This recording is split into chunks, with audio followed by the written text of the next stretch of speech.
Welcome to the 17th episode of Header Footer Presents. I am your host, Rene, and today we will be talking about New Media Caucus awardships. I will be taking you on a small tour of the exhibitions, its artists, and the motivations behind the design. But first, a little bit about the Header Footer Gallery. Header Footer Gallery is part of the New Media Caucus and is dedicated to promoting the creative output of our members by situating their work in thoughtfully curated exhibitions that take place across our entire web presence. New Media Caucus is an international non-profit association formed to promote the development and understanding of new media art. We represent and serve artists, designers, practitioners, historians, theorists, educators, students, and scholars. Recognizing new media art to be inherently interdisciplinary, multimodal, and evolving, we support and advance a wide range of inquiry to catalyze further evolution of the field. The New Media Caucus is committed to extending and sustaining the diversity of our community, board, and membership, to promote an environment of equality, inclusion, and respect for difference. We prioritize inclusion as an ongoing collaborative process of growth that we continually address both within the caucus and in our field. Okay, so now we can begin. First of all, for those who don't know, the New Media Caucus has two awards that we give away every year. The first one is the Wagner Mendoța Whitehead Microgrant Fund, and the second one is the Judson Morrissey Excellence in New Media Award. Both of these awards are aimed at supporting artists, specifically people of color, and give them a place, a platform, and financial support to continue their practice. This is important because, as we just mentioned, we are aiming at platforming and diversifying the field. So, with that said, this is the third award, I believe, for both of those. The Whitehead used to have a different name, and now it's the Wagner Mendoța Whitehead because of the very generous people who are helping us fund it. In any case, these awards include a $500 award with no strings attached, meaning every single artist can use the money as they wish. Because one of the most important things with supporting people of color is that sometimes the support isn't directly to their art, but to their livelihood. This is why this award is so important and so good. As part of this, I would invite you to donate and join New Media Caucus so we can continue to offer the support to artists all around the world. And if you're an artist, that doesn't matter where you are. You don't have to be based in the US.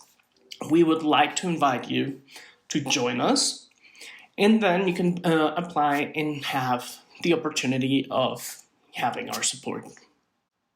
With that said, let's begin with the Judson Morrissey Excellence in New Media Award. So, the first thing you will notice is this is a VR, well, not VR, it's a 3D exhibition, meaning it's a 3D space where you can move around and look at the works in this void. Now, one of the first things when I started planning this exhibition, and the other one, is that I wanted a virtual space rather than just a flat web page. Mostly because this gives people a little bit more of a context of an exhibition, of a museum, of belonging to something and somewhere. One of the important things with museums is that they contextualize the work within a greater canon. If we do a web page, sometimes it reads as, well, we just slap some images and put them on there. With the space, with the virtual space, we bring back the meanings behind a museum, right? The enshrining of art, the recognition that comes with it. Now, this could be something negative in some cases, not for the exhibition specifically, but in the way that we are trying to decolonize museums and institutions. But this itself is an act of decolonization, as it allows access to most people. Now, you may say, well, it's accessible if you have a computer. Yes, but considering New Media Caucus, most members are located in the US. If this was to be a physical exhibition, it would have happened in Chicago or New York or an area around that general location. Meaning that only if you were able to travel to these spaces, you were able to access it. By doing virtual exhibitions, we allow more people around the world to be able to see and enjoy these pieces.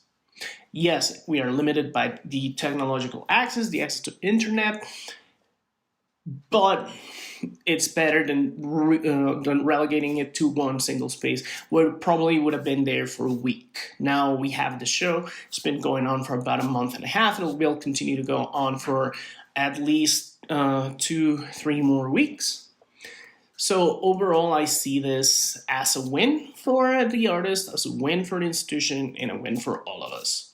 Okay, so having said that, one of the first things that you will notice if you go into this space is that there are no walls.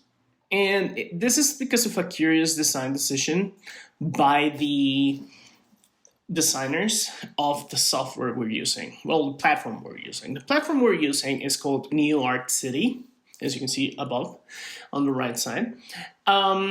New Art City has this idea that they want to be extremely accessible. And one of the things that they mention is that they don't want to have collisions within their world. Now, collision sounds weird. You may think of an accident or something like that, but collision in software, in 3D worlds, in video games means something solid. So if I was to keep walking straight forward, I would go through this sign. Now, that limits my creativity in a way because I cannot limit how you access the space. I mean, I can do things, but you're going to be able to walk through them.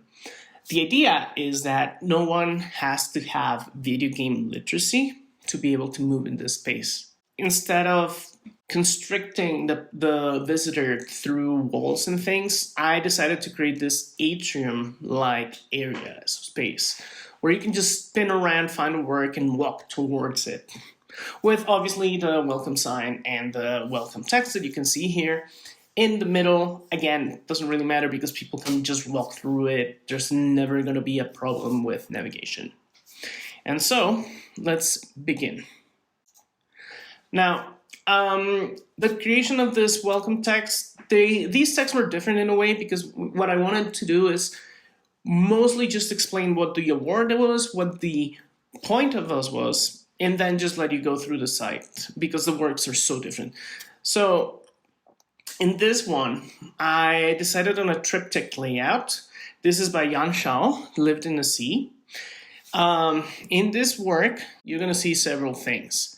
First of all, the triptych layout, which originally enveloped you, but it created this weird situation where navigation became confusing. So instead of that, turned it into a flat area, laid out the photographs in a way that sort of respects the symmetry, but at the same time, it's like a story. You're moving from the water to the beach to the inside, right? Now, this is not an ocean, specifically speaking. This is an inland lake, and it's one of the few lakes that actually has barnacles in it, which is not a common thing. But the thing with this lake is that it's an artificial lake created by agricultural runoff. And right now, because the way that farmers in the region in the US, in California, where this lake was, has changed. So now there's no more water feeding into this lake, and because it's artificial, because of it, it's starting to dry out, and the particles are dying. And it's a very weird thing because there was life, because of something that was patently damaging the environment, and now that the environment is going back to where it is, we're again losing life. So it's man-made accidents all over again. Now, and you're gonna see something interesting. So here you can see this little cube thing that floats in front of us. This is a portal to another part of the artwork, and because this runs on its own, it's going to be a little bit different, right? So this is the one thing I don't like. You go into this new page, it loads again, which is again a barrier to the design, but this is something I cannot control because this is done by the artist. And you get into this space full of barnacle pictures. But as you can see, you can move and rotate against this constellation of sea creatures, and you can take a closer look at them. Basically, what Zhang Chao has done is take close-ups of them and introduce you to the idea of what these barnacles look like and what they are. Generally, we think of them as little pests that latch onto boats and turtles and things, but they are on their own animals. And these are their homes, their shells. So these little mollusks exist in this world like that. Now, so now we have something interesting in terms of design, because this is a virtual world within a virtual world in a way, although they exist separately. So the one thing I'm glad is that they kept the same language. Okay. So now we're going to move to Giant Mama Talk. This is a work by Jasmine Lee. This work is interesting because it is a collaborative piece between the artist and their mom, her mom, where you listen to this discussion about this phrase. When a giant looks into the mirror, it sees nothing. This is a famous phrase uttered by Kanye West's mom, and it appears in a documentary about Kanye's life. And basically what she's doing is trying to bring Kanye back to the ground. This was before all the things that happened around Kanye and his situation. So, but at the same time, we can see her mother's concerns and her desire to ground her son. But this phrase can mean a lot of things. And what we see here is this animation, very lovingly made. It's a combination of hand-drawn elements and stop motion. There's just this discussion of what does it mean for the artist and her mom. It's a very intimate piece, which kind of contrasts with the concept of the giant, and I kind of wanted to highlight that contrast. So it is, by default, the biggest piece in the show. It's the biggest screen that we have, or projection. I don't know how to call this, but it is what it is. And in this way, I wanted to highlight the giganticness of the argument. No, so as you can see, there's a lot of visual elements here, but in a way, it's a very intimate piece, and it contrasts with the size. Now we're going to move to a different piece, a different type of remembrance, because all three of these works have been a little bit about memory, and I know that's a bit of a cliche in art history and in the artist's world. Oh, my work is about memory. But you can see, in a way, creating memories with your mother with the first one. Well, the second one. The first one is the remembrance of a space that's disappearing. And this third one is about an artist taking this cube element, pixel. This is Rose Ansari's work. And what she does is contrast these man-made elements with nature spaces in Iran. Rose is an Iranian artist who's recently actually moved to Chicago. And she did these pieces where she contrasts pixels and their space and the contradiction between our digital lives and our physical spaces. And it's also a way for her to remember her homeland now that she's in Chicago. So, well, she knew that she was moving when she was doing some of these pictures. So it has this extra layer of meaning. With that, now we're going to move to another piece. This is by a Colombian artist, Colombian-American artist. She was born in Colombia, Angélica Bonilla Fominaya. And this is an interesting piece because it's about another piece she was trying to do. So basically, the robot you saw, she was trying to dance with it, but the problem was it wasn't working correctly. And so at the end, she got frustrated and stopped trying to make it work because it was clearly not working. She was wasting a lot of time. And instead, she made this piece, Rompecorazones in Spanish. In English, it translates to Heartbreaker. So it's this piece that if you don't know what she's talking about, if you don't see the robot, you may think she's talking about a romantic partner or some close friend or someone that she had a lot of feelings towards.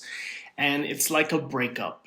And the contrast with the fact that it's this robot that she couldn't interpret and she couldn't get to work. And like here, what we can see in the caption is, in part, I believe it's my fault for all the expectations I had towards you and my ambitions that consumed each piece of myself. So it feels like an emotional piece about this breakup, but it's about a robot that just refuses to work. So it's a little bit ironic, it's heartfelt, it's also a way of letting go of a project. Now we're moving to Humanoia. Humanoia is by Michael Law.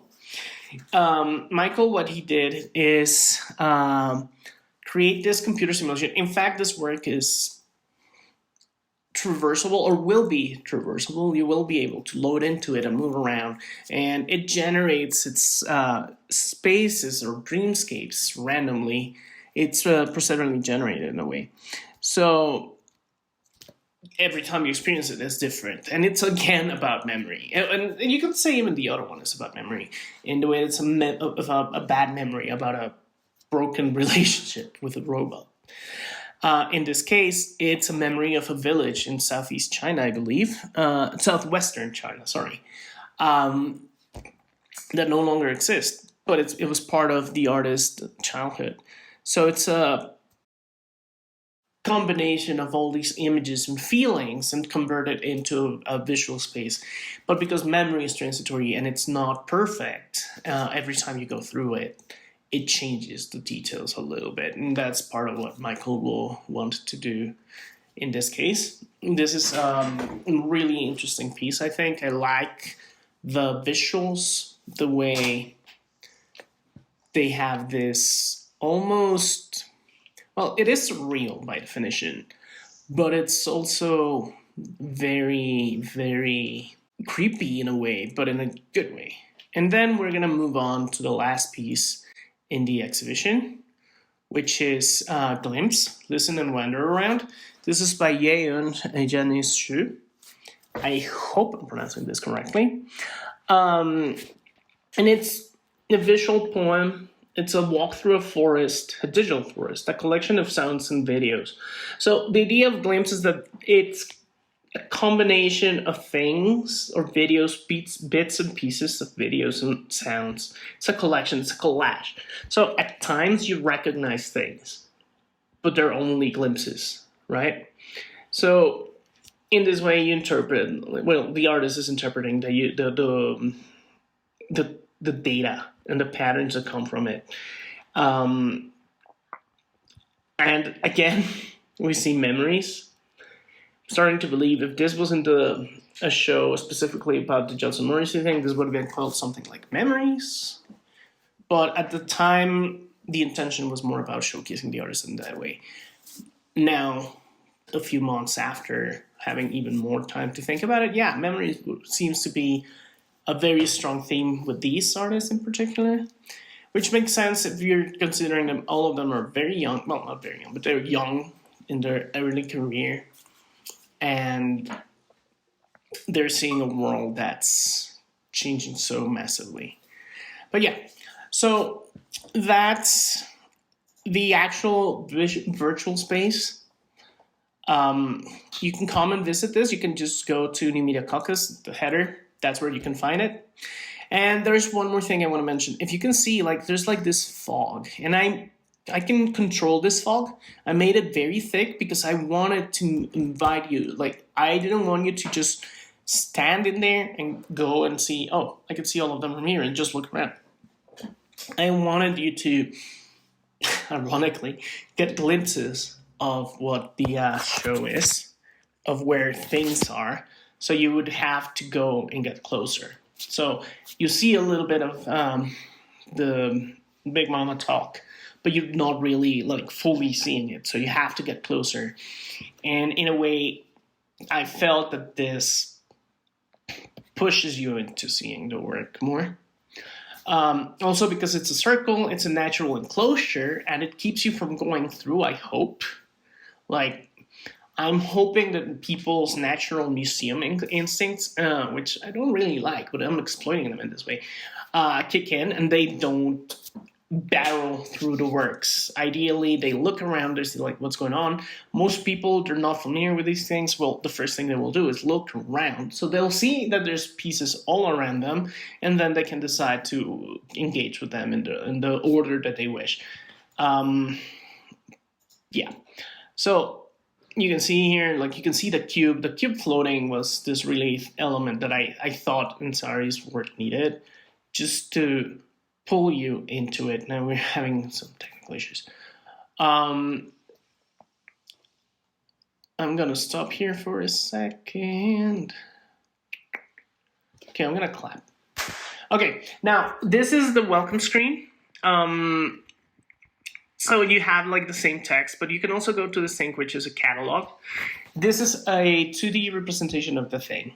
And it has the same text and the same things, but it's more accessible, it's more readable. I really like this compromise between the VR and the virtuality of the space and the actual work. Unfortunately, Pixel, you have to go into the space to see, because it's not a video, it's an actual thing. So that's the one where I'm not like thrilled about it, but it had to be done this way. But yeah, this is a really good platform. New York City, I highly recommend it. Okay, so that was the first one. This is the Judson Morrissey. Now we're gonna switch over to the Wagner Mendoza. Okay, so now we're moving over to the Wagner Mendoza Whitehead exhibition. This is the second one of the awards that we give. This one involves 3 artists, Wednesday Kim, Asma Kazmi, and Chani Choi. Also, something that I should have mentioned from the beginning is I had to mute all the sound for this recording, mostly because I didn't want the cacophony of me speaking in the background, on the foreground, and then having in the background all the sounds from the different works.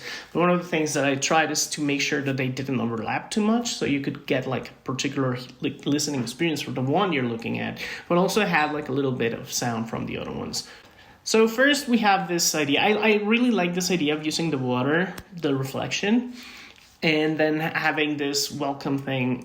This was done by our intern. Alia came up with the idea of the floating messages like this and the reflections of the water. That was really cool, and I really did like it. Also, in here, I mentioned it, it's techno-fetishism. I really, as a curator, don't like works that make technology the center of the experience, to put it in a way. What I mean by that, basically works that are like technology will save us or technology will doom us are not works that interest me. I like works that use technology to explore the world. Everything else, feelings, ecology, the world, your feelings, conflicts, all these other things, rather than just talk about technology for technology's sake. So for this one, I did something really cool, I think, which is these floating messages leading you to the work. So the work we're going to is about the artist's life experiences with her mom, who has Alzheimer's disease. I have some experience with people who are suffering dementia, like older relatives. I do remember that they ask you certain things. Like, obviously, my experience is my own, and I didn't want to use my phrases. So what I asked the artist was, would you provide me with some questions that your mom used to ask you, or phrases? And just so people can get a feel for what's going on. And I also asked her to do them in Korean, because as a Korean artist, it would be, I think, very interesting to have these messages in the language that they're meant to be consumed. And you will see this with the other work. It's also a Korean artist. When it's something that's very important, very heartfelt, very significant, I try to make sure that the people involved, the communities, have access to it. So in this case, the phrase is in Korean. Obviously, I cannot control the artist's work. I cannot tell them, hey, make your video in Korean, but I can give them something in Korean that they can enjoy without translations, without having to go through a filter. So in this case, it's these questions, and they lead you directly to the work, and they envelop you, which is something that's very resonant to people who do it.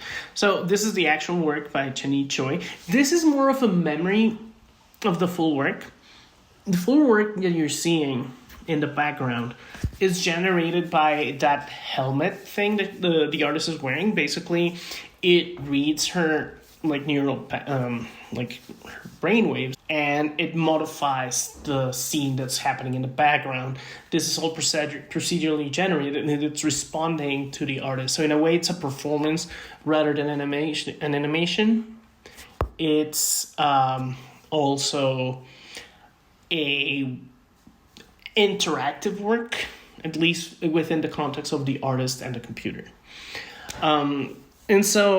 But I highly recommend that you watch it. Now we move to the next one. And again, I want it to be lost. And this one is a little bit more demanding. This one is called Walking on Thin Ice. And this is a very heartfelt, strong, it's unnerving piece on purpose. It's about this terrible event that happened, I believe in Atlanta, Georgia, where an individual walked into certain spaces, and I think it was massage parlors, and they shot several women, and most of the victims were Korean. And it was a hate crime, and Wednesday Kim is doing this piece as a reaction to that situation. It's about identity and about how you interpret being Korean and all the trauma that comes with it, or Asian in general, like the anti-Asian hate that we see from a lot of people, right?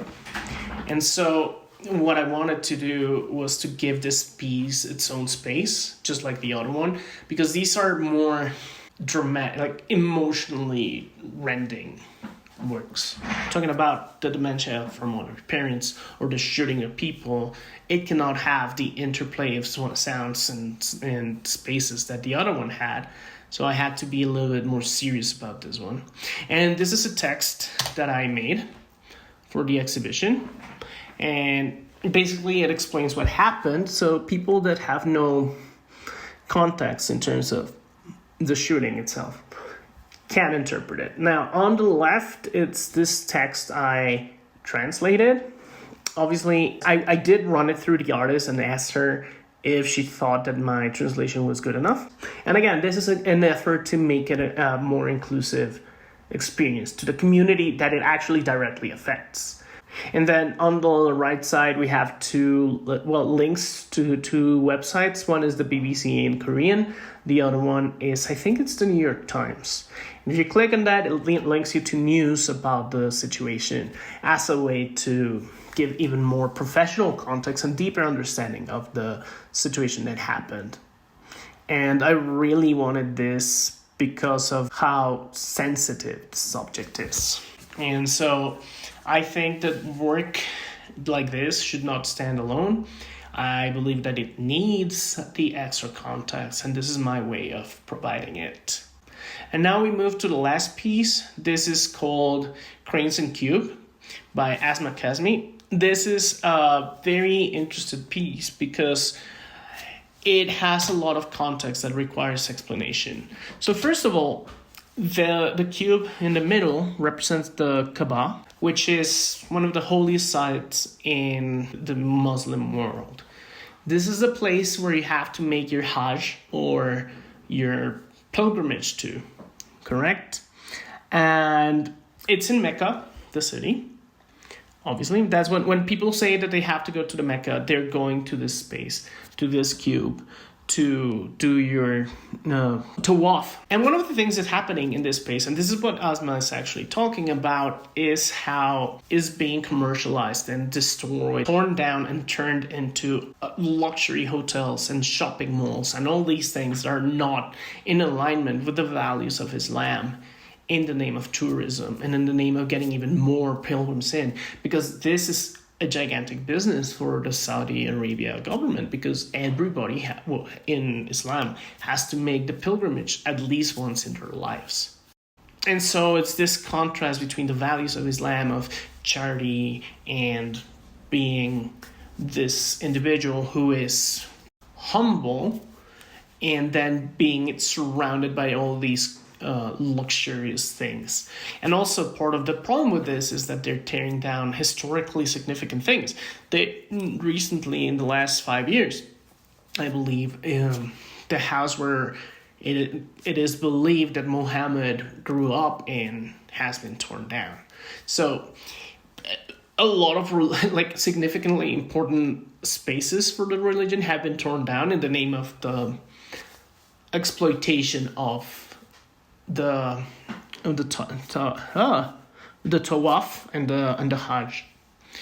So the curatorial text, this one is very shortened. You have to click on it and you'll get the bare version. It explains what the hajj is, what the tawaf is, what the kaaba is, what it entails, in a way, again, kind of like with the Korean shooting, or the shooting of Korean individuals.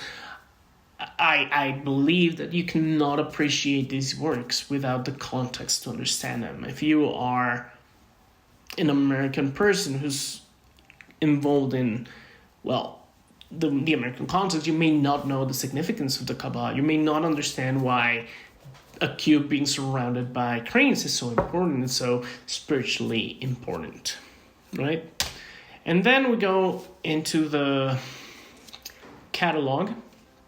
Again, the catalog itself is a lot simpler because there's only 3 works that we can see.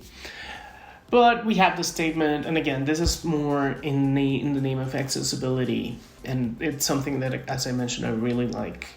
So we have a little bit of a better explanation of the work here. So those were the 2 exhibitions.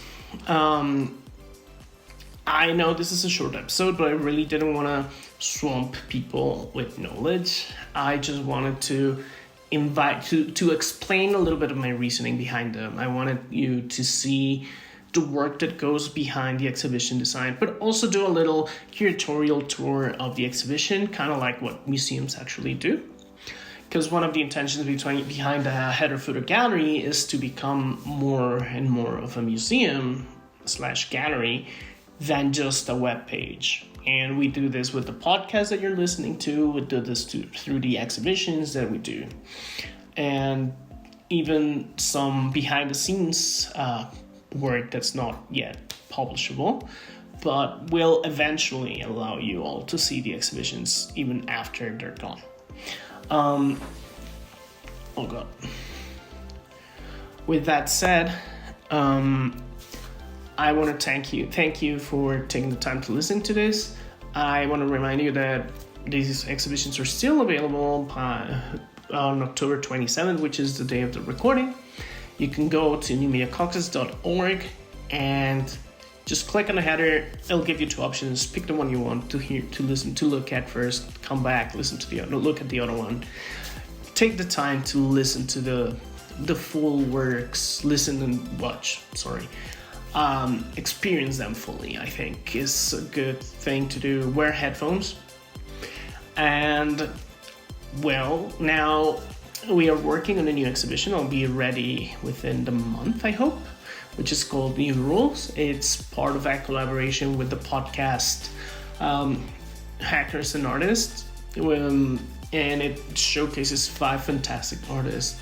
Katie Duffy, Sue Huang, Chelsea Thomto, Rasheen Farandesh, Shanae Michelin Holloway, and that's it. So those are the artists that are going to be featured in this collaboration with Artists and Hackers. I also recommend that you go and find the Artists and Hackers podcast. You can hear more about the artists, their work, And with that, I want to thank you for taking the time to listen to me. And don't forget to like and subscribe, and then we'll see you next month.